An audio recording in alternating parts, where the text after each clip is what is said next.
जय श्री राम। मैं पंडित अमित शर्मा आप सभी ज्योतिष प्रेमी एवं विद्वतजनों का अपने YouTube चैनल एस्ट्रो अयोध्या पे हार्दिक स्वागत एवं अभिनंदन करता हूं। आज हम ज्योतिष के अपने कार्यक्रम के क्रम में साढ़े साती के द्वितीय भाग पर चर्चा करेंगे। पहले भाग में हमने यह चर्चा की थी कि साढ़े साती को हम जाने कैसे कि वह हमारी पत्रिका में चल रहा है अथवा नहीं, और इस भाग में हम यह जानेंगे कि हमारे ऊपर जो साढ़े साती चल रही है उसका प्रभाव कैसा रहने वाला है। तो आइए सूत्र पे चर्चा करना शुरू करते हैं। सबसे पहले साढ़े साती के चरण को जान लेना चाहिए, यानी कि साढ़े साती का जो शुरुआत हुआ है उसका चरण हम पे किस प्रकार है, यानी कि साढ़े साती के चरण कैसे हैं। इस सूत्र में आपको यह जानना होता है कि जिस दिन शनि का गोचर आपके चंद्र राशि से 12वें भाव में हुआ हो, यानी कि आपके साढ़े साती की शुरुआत हुई हो, इसे आप अपनी जन्मपत्रिका में चंद्र लग्न जो होगा, आपकी चंद्र कुंडली होगी, उसको खोलें और उसको देखें कि चंद्रमा से 12वें कौन सी राशि है। जब उस राशि में शनि प्रवेश कर रहा है तो यह आपका साढ़े साती की शुरुआत होगी। पहले भाग में हमने यही जाना था। तो जिस दिन शनि के साढ़े साती की शुरुआत हुई है उसी दिन चंद्रमा का गोचर कहाँ था। जब हम इस बात को कुछ विशेष सूत्रों पर स्थापित करते हैं तो यह जान लेते हैं कि साढ़े साती के चरण किस प्रकार से शुरू होंगे। साढ़े साती के जो चरण है उसके 4 प्रकार हैं: स्वर्ण चरण, रजत चरण, ताम्र चरण और लौह चरण। तो ये 4 प्रकार के चरण हैं जिससे वो हमारे ऊपर प्रारंभ होती है, और नाम के अनुसार ही स्वर्ण में हमें लाभ की स्थिति बन सकती है, रजत में हमें आंशिक लाभ, ताम्र में सामान्य और लौह में कठिनाइयां प्राप्त होती हैं। तो आइए हम शुरू करते हैं। लेकिन आपको यह भी बात साथ ही साथ जानना चाहिए कि यही एकमात्र सूत्र नहीं होगा जिस पे पूरी साढ़े साती का फलादेश निर्भर करेगा। तो इसलिए वीडियो को अंत तक देखें और सभी सूत्रों को सम्मिलित करके फिर ही एक निश्चित मत की ओर जाएंगे कि साढ़े साती का फल कैसा रहने वाला है। आइए अब हम इस सूत्र को पूरी तरीके से जानते हैं। जिस दिन शनि का गोचर 12वें भाव में हुआ उस दिन चंद्रमा यदि आपकी जन्मपत्रिका में 1, 6 और 11 भाव में, यानी पहले, छठे और 11वें भाव में गोचर कर रहा हो, चंद्रमा हो सकता है कि आपकी जन्मपत्रिका में किसी अन्य भाव में बैठा हो, लेकिन गोचर का चंद्रमा उस दिन 1, 6 और 11 भाव में रहा हो, तो उस दिन जिन लोगों की साढ़े साती शुरू हुई होगी चंद्रमा के इस गोचर के साथ, उनके ऊपर जो साढ़े साती का चरण है वह स्वर्ण चरण के साथ होगा। अगला चरण है रजत, और रजत चरण के लिए शनि का गोचर के साथ चंद्रमा का गोचर द्वितीय, पंचम और नवम भाव में रहा होगा, तो यह रजत चरण होगा। तीसरा चरण है ताम्र।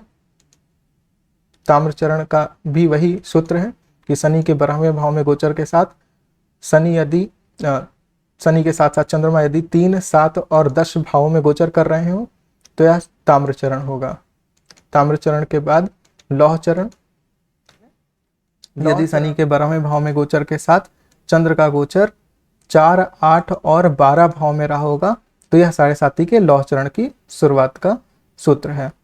यहाँ पे आपने अभी तक यह जान लिया है कि साढ़े साती के चरण को हम किस प्रकार जाने, यानी कि आपकी जन्मपत्रिका में जो साढ़े साती की शुरुआत हुई है उसके चरण किस प्रकार हैं। अब आइए अगले सूत्र पे चर्चा करते हैं। अगला सूत्र यह है कि हम शनि के चरण को भी ज्ञात करें, और शनि का चरण गोचर में नहीं, आपकी जन्म कुंडली के समय शनि के भावों के आधार पर जानेंगे।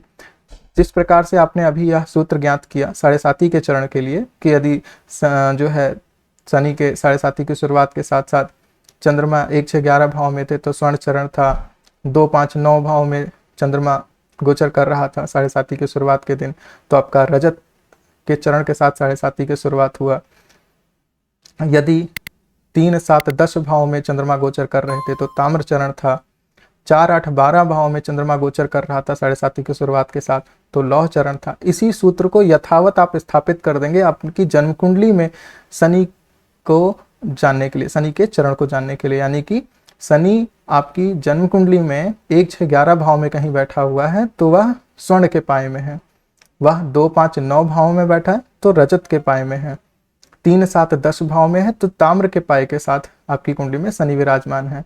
और यदि 4, 8, 12 भाव में विराजमान है तो वह लौह चरण के साथ बैठे हुए हैं। यदि साढ़े साती की शुरुआत और शनि के चरण एक ही कदम से हो, यानी एक ही चरण से हो, स्वर्ण चरण से हैं, तो लाभ देंगे। लौह से हो गए दोनों में तो कठिनाइयां बढ़ सकती हैं। लेकिन सिर्फ इसी सूत्र के आधार पर आप साढ़े साती को पूर्णतः अपने ऊपर नुकसान देने वाली या लाभ देने वाली ना माने, उसके लिए अन्य सूत्रों का प्रयोग करना है। लेकिन अन्य सूत्र को जानने से पहले हम एक बार आपको ये बात पुनः उदाहरण पे समझा देते हैं कि किस प्रकार से आप साढ़े साती के चरण और शनि के चरण को जानेंगे। यहाँ से अभी आपने दो प्रमुख बातें ज्ञात कर ली हैं कि साढ़े साती का चरण और शनि का चरण आपको कैसे ज्ञात करना है। शनि के चरण को चार्ट पे समझ लीजिए कैसे निकालना है। मान लीजिए आपकी कुंडली में शनि जन्म के समय 1 में था, 6 में था, 11वें में था, तो यह स्वर्ण चरण हुआ। मैंने इस सूत्र का कई बार आपको याद कराने का प्रयास भी किया है।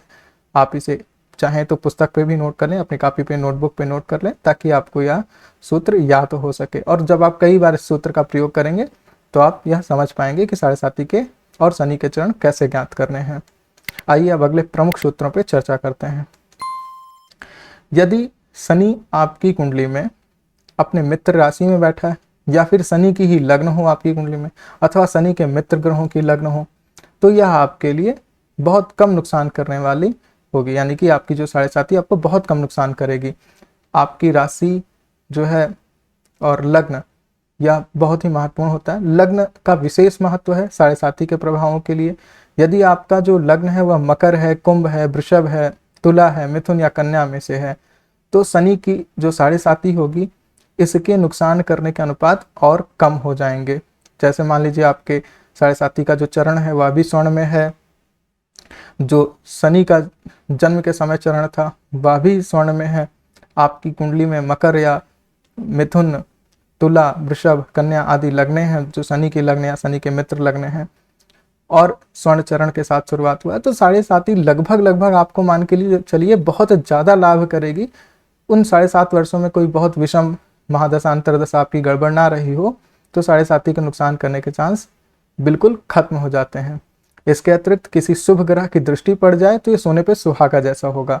मान लीजिए आपकी कुंडली में शनि द्वितीय भाव में बैठा हुआ है और उस पर गुरु अपनी 5वीं दृष्टि डाल रहा हो, तो यह आपके लिए साढ़े साती के प्रभाव को और कम कर देगा। इसके अतिरिक्त शुक्र ग्रह भी 7म भाव से बैठ के देख सकता है। ग्रहों की दृष्टियों के विषय में हम अपने ग्रह वाले भाग पर चर्चा करेंगे, जिस वीडियो को हम अपने यूट्यूब चैनल पर जल्दी ही लाने वाले हैं। उसमें हम ग्रह, उनकी स्थितियां और उनकी दृष्टियों के विषय में चर्चा करेंगे। वह बहुत ही महत्वपूर्ण विषय होगा। खैर, आज हमने यह अपना वीडियो समाप्त यहीं पे करना है, यानी कि हमें अपने कार्यक्रम का यहीं पे पूर्ण विराम करना है। मुझे लगता है कि आपने साढ़े साती के प्रभावों को स्थापित करने वाले सूत्रों को जान लिया है, यानी कि वे कौन से सूत्र हैं जो साढ़े साती के प्रभाव को नुकसानदायक बना सकते हैं या लाभदायक दे सकते हैं। किन सूत्रों के माध्यम से आप यह बात जानेंगे, या चर्चा हमने पूरी कर ली है। तो कार्यक्रम की समाप्ति करते हैं और आपसे आज्ञा लेते हैं। हमारी प्रस्तुति देखने के लिए बहुत बहुत धन्यवाद। जय श्री राम।